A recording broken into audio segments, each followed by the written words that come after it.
What makes the achievement of emotional sobriety so difficult is the habits we have, the patterns we have in our behavior, the habitual ways that we've come to think about things. We have to really become aware of those things in order to challenge them, because the consciousness that has created a lot of the problems in our life cannot solve it, cannot change things. So what happens is the first step is waking up.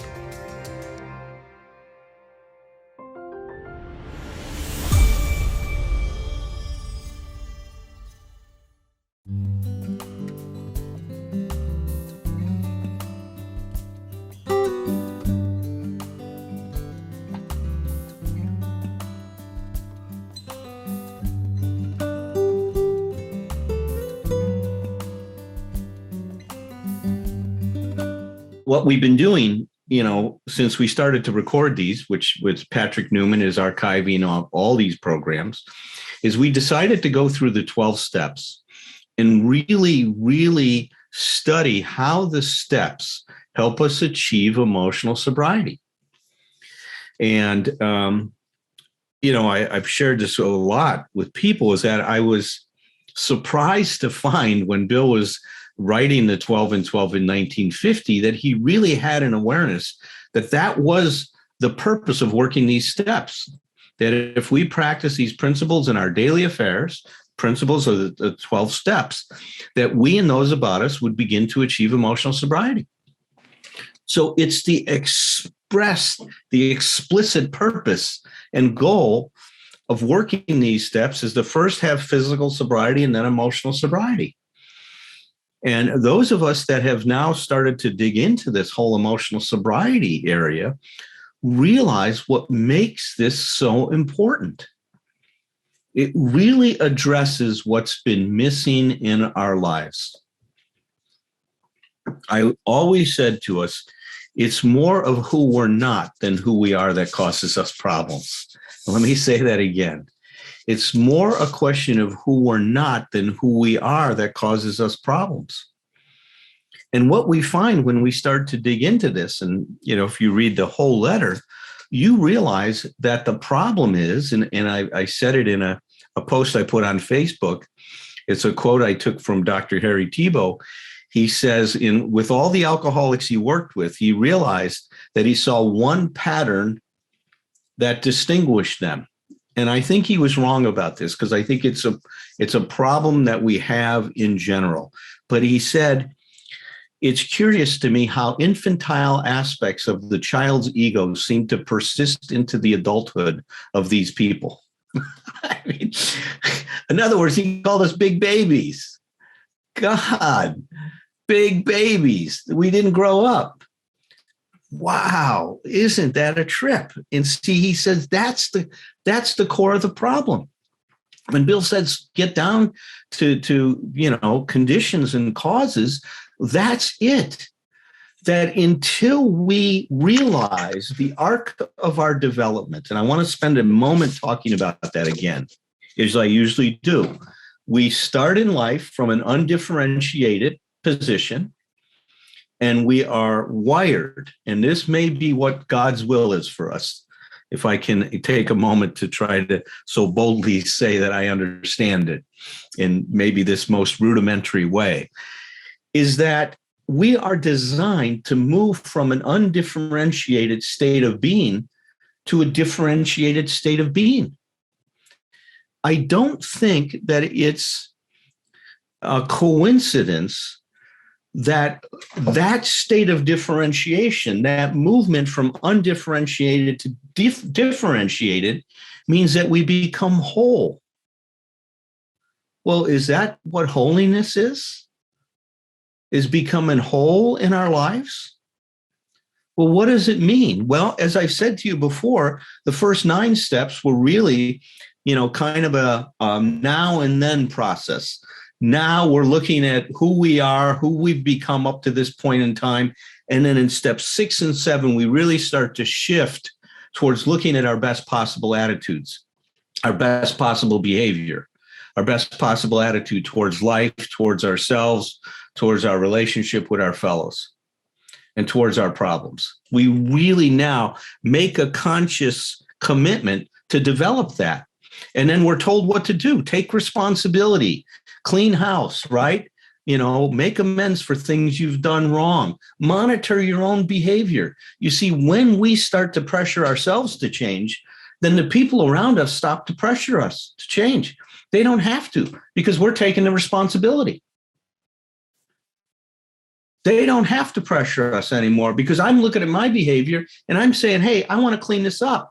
You don't have to come to me and say, hey, I'll knock it off, because I'm paying attention. Now, it doesn't mean I'm not open to your feedback, but if I'm doing my job, most of the time I'm practicing self-evaluation. I'm practicing self-awareness so that I am keeping myself aligned with my commitment to be the person I want to be. It's not my partner's job to tell me what to do. That's fine. So that's what we're doing. Now we're shifting our consciousness along these lines, right? So we come to step 10, and 10 now shifts from a now and then focus to a here and now, right? It brings the program into the moment, into what we do today on a daily basis. All right, continue to take personal inventory, and when we're wrong, promptly admitted it. It's all about being present-centered and integrating everything we've learned into our behavior today, into our attitudes today. Steps 10, 11, and 12 are steps that are integrative steps. They are integrating everything we've learned right from up to now into the now, right? From now into now. From now into now. That's what we're doing in steps 10, 11, and 12. It's integration. Integration means that we're moving towards wholeness. Now we come to step 11. We're continuing to integrate, right? Start through prayer and meditation to improve our conscious contact, expand our consciousness, right? As we expand our consciousness, we start integrating, right? Sought through prayer and meditation to improve our conscious contact with God as we understood him, praying only of knowledge for his will for us and the power to carry that out. Now, if it's true that God's will for us, and you don't have to believe in God to understand that we're wired towards wholeness. You don't have to bring have a deity involved in this, but you can. It works that way too. We're wired to be whole. If you think about it, every time that you're disturbed because you want something that would make you complete. If you get hungry, you want to eat food to satisfy your hunger. If you're lonely, you want to make contact with a person to satisfy. Those are experiences of moving from what's missing to what's needed, to what you'd like. We're wired to do that. We're wired to do that in so many ways. But the problem we all have is through life, we become fragmented. We become fractured at our own hands and at the hands of others. That fragmentation creates serious problems. It makes parts of us okay and other parts of us not okay. And unless you are okay with all of who you are, you will never be okay. The fragmentation creates an adversarial relationship with ourselves. We accept certain parts of us, we reject others. We are proud of certain aspects of who we are, and we despise ourselves for those parts of us that we think are a threat to us being loved and accepted and belonging. So we have all these rules about ourselves, and we have all these rules about how other people are supposed to be, and the fragmentation creates a life of shoulds and supposed tos. That's what it does. So now when we start to seek what's God's will for us, well, if there's some truth in what I'm saying, this holiness means that God wants us to be whole, complete, wants us to be what we can be. Now, can you think about it? It's so interesting because if somebody came to me and says, well, what if you were looking at mature love in a relationship between two people, what would it look like? It would be for the one person who loves the other to want that person to do what they want, for that person to be a whole person. That's what love would look like. Well, could that be what God's love is for us? Maybe. Maybe that's what God wants for us too, is to be whole, to be complete in this way.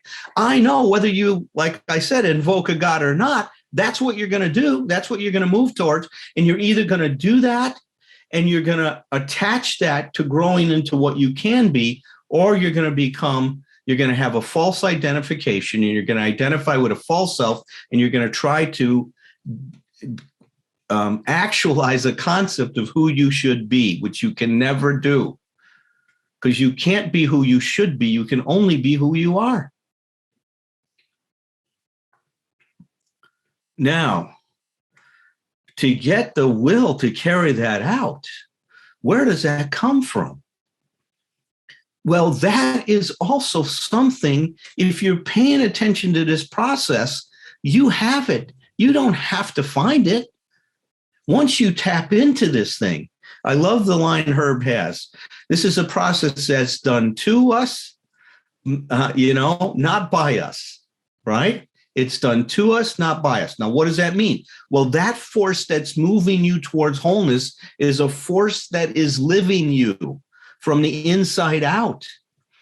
And if you follow it, if you pay attention to it, it will take you in amazing directions in your life.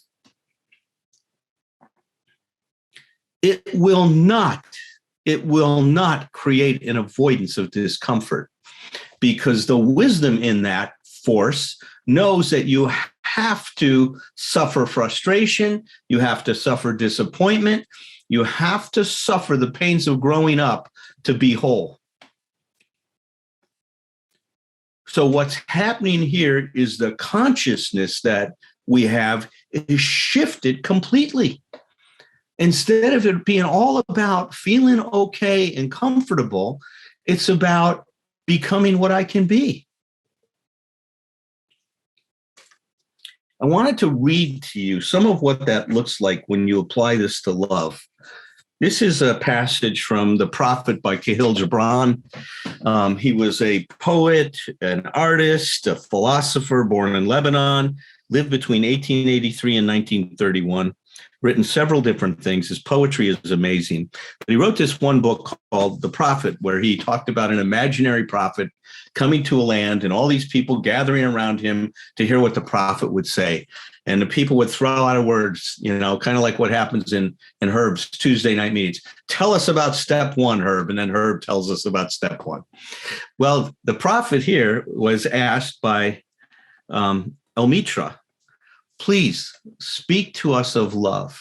Now, I want you to really pay attention to this vision of love, because this vision of love is a vision of love that moves us towards wholeness. He raised his head, the prophet raised his head, and he looked upon the people, and there fell a stillness upon them. And with a great voice, he said, when love beckons to you, follow him, though his ways are hard and steep. Right? This is not the fantasy, fairy tale, Disney idea of love, folks, right? He's saying that his ways, love's ways, are hard and steep. And when his wings enfold you, yield to him. Though the sword hidden among his pinions may wound you. You hear that? Yield to the wings, so there may be a sword hidden among his pinions that will wound you. And when he speaks to you, believe in him, though his voice may shatter your dreams as the north wind lays waste the garden. For even as love crowns you, so shall he crucify you. Even as he is for your growth, so is he for your pruning. Even as he ascends to your height and caresses your tenderest branches that quiver in the sun, so shall he descend to your roots and shake them in their clinging to the earth.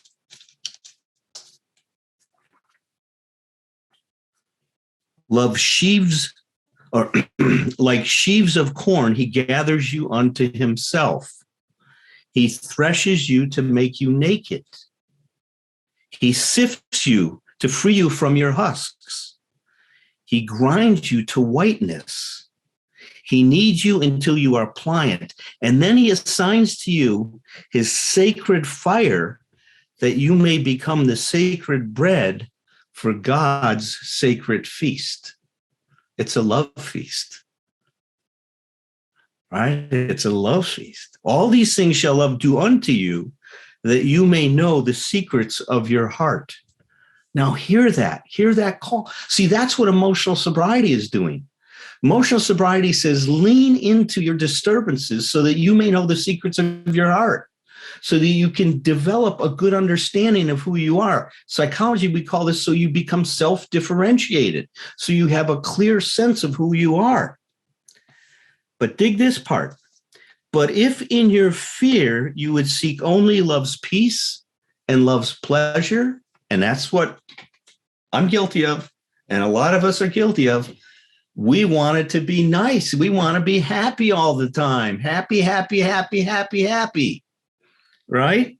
But if in your fear you would seek only love's peace and love's pleasure, then it is better for you that you cover your nakedness and pass out of love's threshing floor into the seasonless world where you shall laugh, but not all of your laughter, and you will weep, but not all of your tears.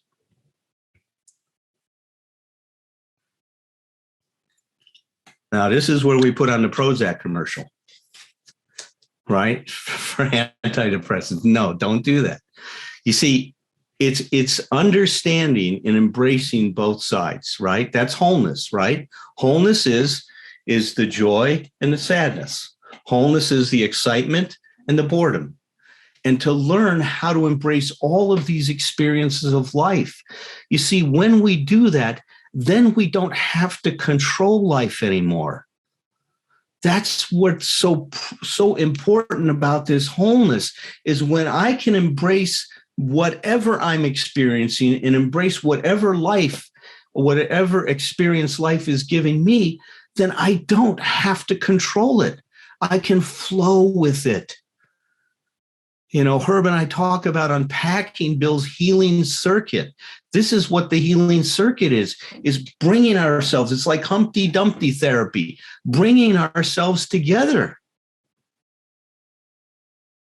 creating this wholeness. And in that wholeness, we will find ourselves. In that wholeness, we will find a whole new way of life. We will be rocketed into the fourth dimension. We will know how to handle situations that baffled us before. We will have a whole new perspective on the world, and we won't be afraid of what's to come, because we will have a confidence that with this new attitude that we've developed, with these new behaviors, with these new ways of coping with life as it is, that whatever comes, we'll deal with, we'll handle it, no matter what it'll be, joy or success or failure. You know, pain and sorrow or happiness. It's all a part of our experience. So that will be my last discussion about step 11. Next week, Herb has agreed that he will do a meditation for us on 11. And then next week's group will be dedicated to talking about meditation and your experience in meditation after Herb takes us all through a meditation next week. So Herb will be leading it. I will be a discussion of it, as well as Tom and Roger. And then we will be moving on to step 12. So let me invite Tom and Roger in real quickly. And why don't we bring Herb in as well tonight? Can you bring Herb in too, Tom, so he can make a few comments on this, and then we'll turn it over to the group. I think Roger's here tonight. Here he comes. Testify, Alan. Here we are. Hey, listen, That was places. That's about 40 milligrams of prednisone. I forgot to tell everybody. I wouldn't be breathing if I wasn't on prednisone right now. So I think that you're looking at a bit of my amped upness is from my prednisone. Well, I spent the early part. I wasn't in seminary. I didn't take the route of her, but I in my younger days, in my early career, I worked with seminarians all the time, and so I was just with all these young people, always learning how to amp up their sermons. So it just took me back. It's like I was feeling kind of sluggish before we started, but I'm not anymore. And I if it's okay with you guys, I'll just be brief and go here. Okay, Roger? Okay. It's just because I thought about one of my little nutshells that I have out in the world when you were talking. We've talked about it here before. It says beneath who we are not, we will discover who we are. This thing is an excavation. And that is what the adventure is about. I love the idea of step 11 being about us becoming whole, accepting responsibility for ourselves. And I've recently thought in terms of a new word instead of integration. When I think about, and to go to what you just finished saying about we don't have to be in control. Of course, control is only an illusion anyway. We're not in control of much, but we're always in charge. And that's what being an adult is about, being in charge of our lives. And what I realized was writing about just today is the idea that when we're in charge of our lives, we move from that. And I didn't have the word until you spoke it just a moment ago. We move from fragmentation, not to integration, but to organization. The idea that I'm in charge, I am the guy at the hub of the wheel, and I am more and more increasingly aware of all the various parts of myself and all of their applications, and I've become a better and better decision maker about how to manage all of that. So that's this. It's a good wrap up for step 11 for me. Thank you, Alan. Praise. Whomever. I got about 1 minute's worth because I'd love to hear, Herb, what you would like to share. My belief and my perception is that in my efforts to become a more loving person in my life, a love that includes me, but of course is not limited to me, I'm brought up against everything in me, all the fragments, all the pieces, all the history, all the feelings, all of it. And if I stay focused on that objective, it's the most clear focal point, purpose for me that I have found so far. And I know I'll never come anywhere near perfection with it, but to me, that is the goal or purpose that I feel like moves me toward the wholeness that you're talking about. Mm-hmm. A love that includes me, but includes all else, everyone else and all else that is. Obviously, that's not simple. All right. All of this stuff is very, very, very challenging. As you laid it out, Al, it's like, God, staying fragmented in a zillion parts sounds pretty good to me, right? But it doesn't, because it's painful, and it's a painfulness that we don't find respite from. Whereas this other path, movement toward wholeness, creates more hope. So on that note, Herb, I'd love to hear what you have to offer. Oh, thank you, Roger, Tom, Alan. My name's Herb. I'm an alcoholic, and thanks, Alan. Actually, it was quite a commentary on theology that you were sort of rapping about, from my standpoint, and I'm trying to go in the other direction in terms of de-theologizing my vocabulary and simplifying it and demystifying it and de-spiritualizing. Because I've got a lot of spiritual words from my background, and they're not necessarily helpful. Yours was just spot on in terms of the metaphors and the vocabulary of wrapping up the conversation on meditation. Its purpose, its singular purpose, is to improve our consciousness, to elevate our consciousness, the thing that makes us specifically human. And I've substituted a word for God's will because I just don't like the word. It gives, it's kind of like the Olympian gods, that you have this image that they have some type of a mischief and power, and they play and they have emotions. And so I don't like the term God's will. I substitute for it reality. Reality with a capital R. And reality is just on a daily basis evolving. And it's a flow. I love the way you brought it home with the concept of flow. And the total purpose of meditation is to be in alignment with that flow. You talked about the 10th step. That's that course correction, to be in alignment with the flow. There's an evolution going on a daily basis. I am evolving, the world is evolving, and I want to be in the flow based on principles of reality. That's all it is. Now, of course, we'll step out just a little bit with your image of the acorn and the oak tree, because there's an organismic life force that I have no sense of what it is. I have some sense that it is, and I'm hoping that I can be in contact with that in some gentle, mysterious way. That's my goal. And that's where I use the GPS.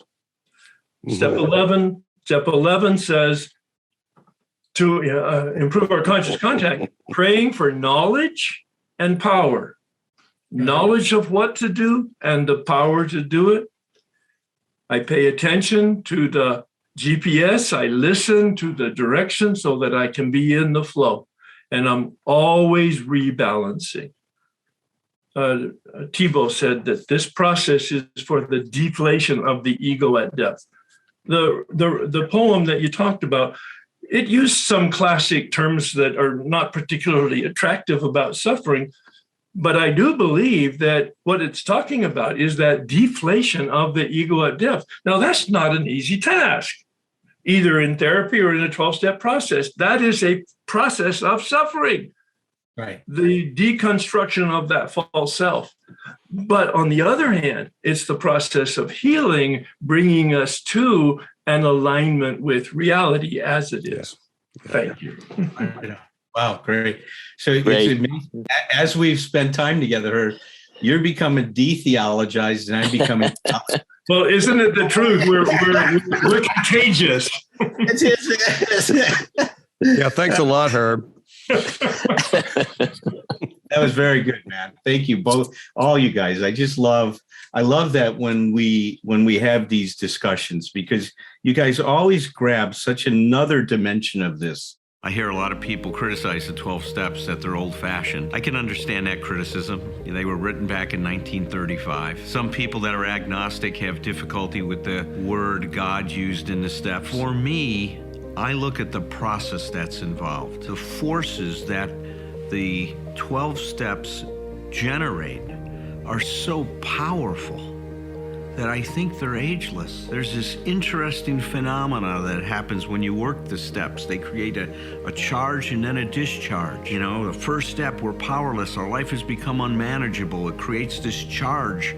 You know, we're in big trouble and we don't know what to do. And then step 2 comes along and it says we have hope. That charge, that existential crisis that we have is resolved. What's happening here is parallel to life. We charge ourselves when we breathe in. When we exhale, we discharge.